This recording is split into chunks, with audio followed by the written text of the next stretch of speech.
بسم اللہ الرحمن الرحیم۔ السلام علیکم ناظرین، پاکستان کی تاریخ میں چند کیس بہت اہمیت کے حامل ہیں۔ ان میں سے ایک کیس کا جسٹس قاضی فائز عیسیٰ صاحب کا ہے، جو سپریم کورٹ کے جج ہیں۔ پی ٹی آئی کی حکومت نے جسٹس عیسیٰ کے خلاف ایک صدارتی ریفرنس دائر کیا تھا سپریم جوڈیشل کونسل میں، جسے سپریم کورٹ نے بعد میں کالعدم قرار دے دیا تھا، اور اس میں انہوں نے کہا تھا کہ صدر مملکت عارف علوی نے اس سیلف ریفرنس کے حوالے سے اپنی آئینی ذمہ داریوں کو پورا نہیں کیا۔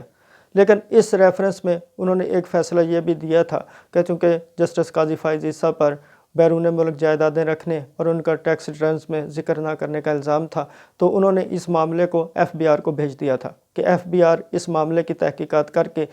سپریم جوڈیشل کونسل میں رپورٹ جمع کرائے۔ اس فیصلے کے خلاف جسٹس قاضی فائز عیسیٰ اور پاکستان کچھ بار کونسلز نے نظر ثانی کی اپیلیں دائر کی تھیں، لیکن آج جسٹس قاضی فائز عیسیٰ نے اس فیصلے کے خلاف ایک اضافی نظر ثانی درخواست دائر کی ہے۔ اس میں انہوں نے پاکستان کی حکومتی شخصیات، پاکستان کے وزیر اعظم عمران خان سمیت ان پر سنگین الزامات بھی عائد کیے ہیں۔ یہ الزامات ہیں بیرون ملک جائیدادیں رکھنے کے حوالے سے۔ اسے غالباً